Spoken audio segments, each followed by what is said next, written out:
नमस्कार, मैं मनु सिंह। हमारे साथ सीनियर एडवोकेट मिस्टर शेष कुमार। क्या होती है आईपीसी, बहुत सारे नागरिक का question. Hello guys, very good morning. So today we going to take user question. Question को लेने से पहले जैसा हम हर वीडियो में बताते हैं, कुछ ना कुछ पॉजिटिव करते रहिए अपनी डेमोक्रेसी, अपनी कंट्री और अपनी सोसाइटी के लिए।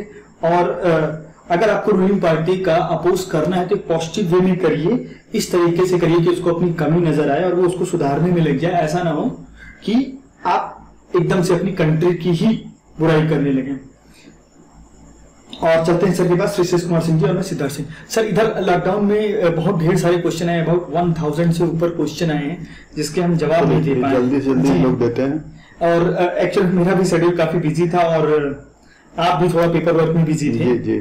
तो लेते हैं पहला क्वेश्चन। ये आया हुआ रितेश का क्वेश्चन आया हुआ। इन्होंने कहा है कि एक्सीडेंट में कितने दिन में फिर से एफआईआर कर सकते हैं, और एक्सीडेंट जो है इनका 12 जून को हुआ था 2020 को। तो कहते 6 महीने ये जल्दी से जल्दी करें, है ना। एफआईआर जब एक्सीडेंट हुआ है तो अब साल भर के बाद थोड़ा करेंगे जी। कहते विदिन 6 मंथ आप जल्दी से जितना जल्दी हो सके कर दीजिए जी, नहीं तो केस आपका वीक हो जाएगा। उसमें भी एफआईआर के लिए लिमिटेशन भी है कुछ, तो उस हिसाब से है कि निग्लिजेंसी कैसी क्या है। मतलब अधिकतम आप 6 महीने से ज्यादा न टालिए, उसके अंदर आप एफआईआर कर दीजिए, नहीं तो फिर आपका नुकसान हो जाएगा जी, है नहीं। क्योंकि उसमें क्लेम भी होता है, सब कई फॉर्मेलिटीज हैं जी, एफआईआर भी होती है, इसलिए कि ये क्वेश्चन तो बहुत कॉमन आता है सर कि कितने दिन में हम एफआईआर कर सकते हैं घटना की। इसके लिए लिमिटेशन भी है जी, ऐसा नहीं है कि वैसे। और ऐसा भी है कि आप आजीवन कभी भी कर सकते हैं एफआईआर जी। हाँ, कुछ रीजन दे के आप क्या कहते हैं कर सकते हैं, कुछ रीजन दे के आप बता सकते हैं। लेकिन ये है कि आप जल्दी से जल्दी करिए। हाँ, जल्दी आपका केस वीक हो जाएगा।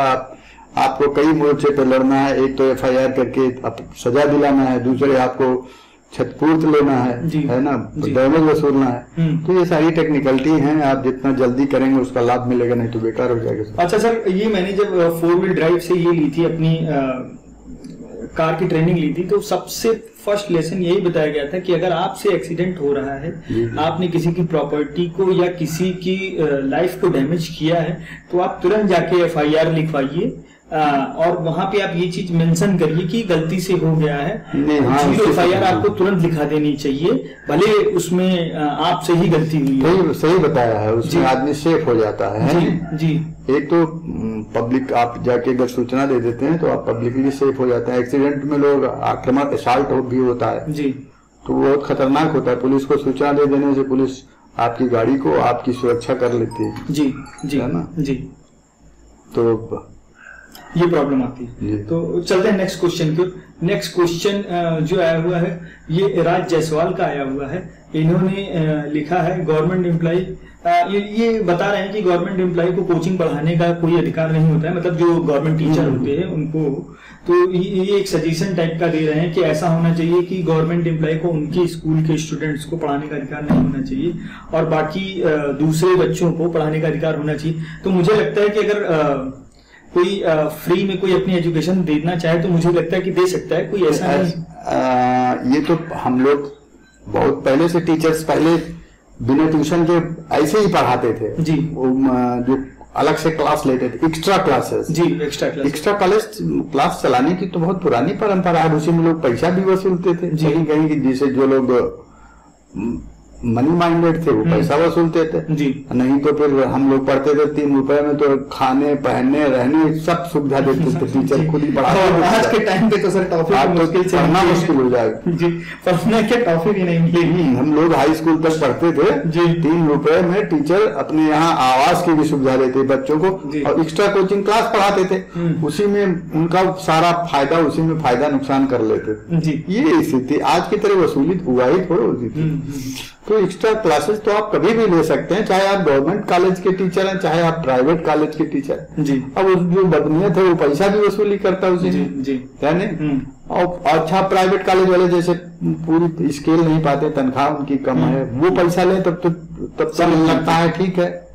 लेकिन ऐसे लोग गवर्नमेंट कॉलेज में पढ़ाते हैं जिनकी अच्छी खासी सैलरी है जी, उनको तो नहीं, मेरे हिसाब से नहीं करना चाहिए। वो तो पैसा लेकर अपराध ही करते हैं, एक्स्ट्रा क्लास उनको चलाना चाहिए जी।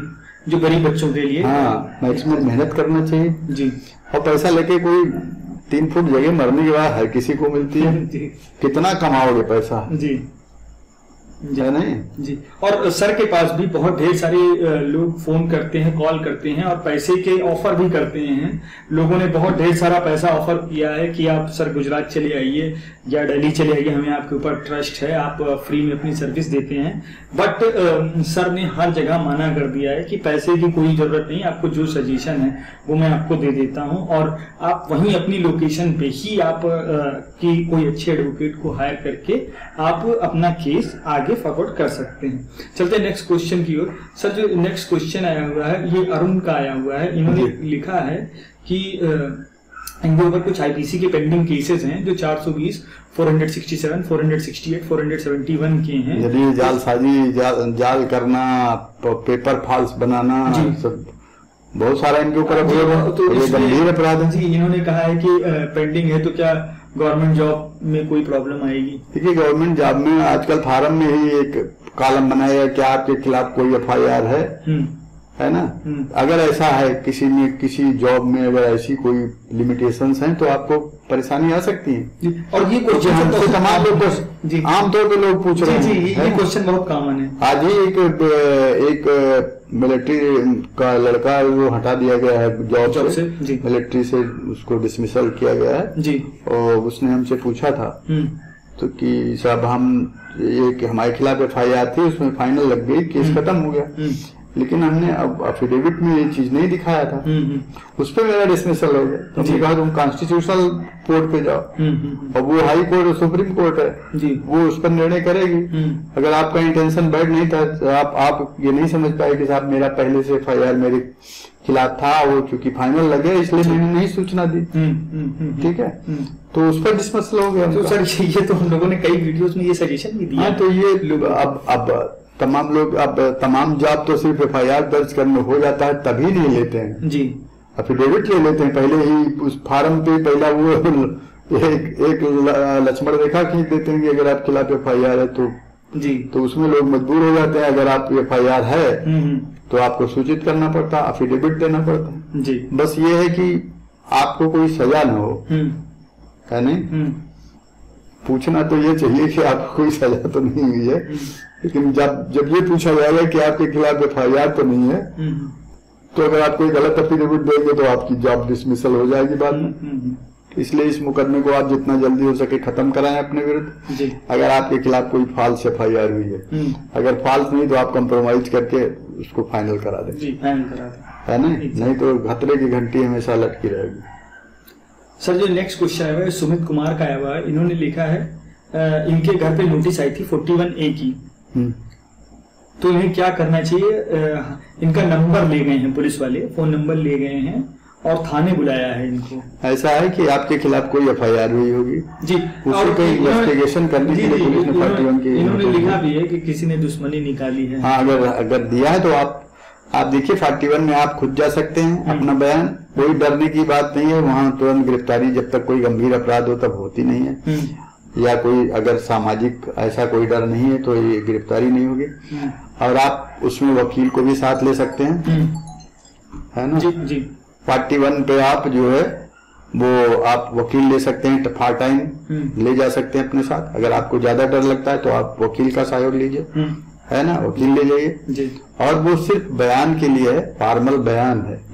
41 में पुलिस तलब कर लेती है, अगर कोई आपके खिलाफ एफआईआर हो, इन्वेस्टिगेशन में उनको कोई जरूरत हो तो 41 की नोटिस देते हैं। उसको आप ये ना समझिए कि कोई ऐसा पुलिस थाने पर जाना पड़ गया तो आपको कोई परेशानी हो सकती है जी। आप पुलिस को सहयोग दीजिए, थाने पर चले जाइए। इसीलिए वो नंबर ले गए होंगे कि जब भी बयान कराने की 161 में जो जांच होती है ना, पुलिस में एफआईआर होती तो फिर पुलिस बयान लेती पार्टियों का जी, वो है ना, तो आप निर्भीक होके जाइए।